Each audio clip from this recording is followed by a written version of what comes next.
Azila berkata gangguan air di kawasan itu sering berlaku ekoran loji tangkungan air bersih, loji rawatan air Lok Heng yang menjadi sumber bekalan air bagi penduduk ketika ini berada di bawah paras bekalan. Selain tangkungan tadahan air sedia ada juga telah kering. Malah katanya rata-rata penduduk akan menerima bantuan bekalan air bersih oleh SAJ secara berjadual mengikut hari penghantaran di dua gugusan tersebut. Masalah sekarang ni kita kat sini sumber air memang dah tak ada, sungai tu dah kering kan. Pasal kawasan takungan tu tak ada takungan, tadahan air tak ada. Jadi cuma itulah kita kalau dapat merayu daripada rapid punya empangan tu dapat salurkan ke loji Lok Heng lah. Dalam tahun 2000. Lama tu? 17 lagi, 17, 18, 19. Tak ada apa-apa tindakan lagi kan? Itulah dia semua yang terbaru ni buat telaga tiup tu aja, tapi telaga tiup pun tak ada air. 6 telaga tiup. 6 telaga tiup. Hampir setengah juta lah tu. Kat situ je. Itu pun kering juga air. Tak ada air. Air yang sama bawah tanah tu, mana bawah dalam tanah pun tak ada air, kering.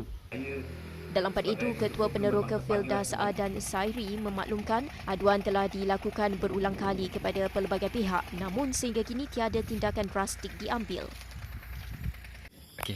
Tentang aduan saya dah banyak kali pada SAJ, pada Bakas, pada SPAN, pada kita punya wakil rakyat Don Sedili, Don Johor Lama. Lepas tu kita pada DO. Banyaklah yang kita mengadu, tapi setakat ni saya pun kira macam kecewa lah. Maknanya tindakan tu macam melepaskan batu di tangga. Saya pun heran kenapa benda ni, benda yang sekecil ni tak boleh nak selesaikan.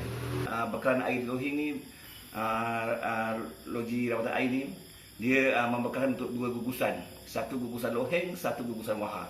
Maknanya di Wahha tu ada 3 felda dan di Lok Heng ada 3 felda.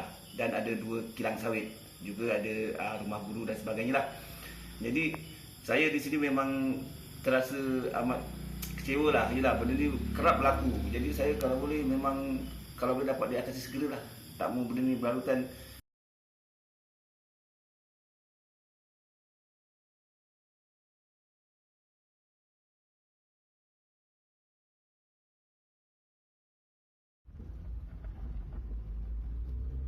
Sementara itu, penduduk Felda yang ditemui berkata masalah air yang berlaku di kawasan itu berpunca daripada pencerobohan oleh peneroka sehingga menyebabkan sumber air berkurangan. Dan sejak Perintah Kawalan Pergerakan dikuatkuasakan pada 18 Mac lalu, keperluan air bersih terus meningkat di setiap rumah berikutan penduduk berada di kediaman masing-masing. Benda ni melarutan cara macam ni, saya rasa benda ni sampai bila-bila pun memang kawasan Felda ni memang tak ada air lah. Contoh sekarang dia pengantaran pakai lori hantar masuk kat tangki. Lepas tu baru lepaskan air tu bagi pada peroka-peroka. Andai kata kalau sekarang boleh, besok apabila dana SAJ dah tak ada, apa akan jadi dengan peroka-peroka tempat-tempat sini? Jadi saya minta benda ni patut kerajaan negeri perlu ambil tindakan. Pada 26 Mac lalu, Syarikat Air Johor telah menghantar bekalan air menggunakan sebuah lori tangki ke kawasan itu. Namun ia masih tidak dapat menampung keperluan penduduk di kawasan itu.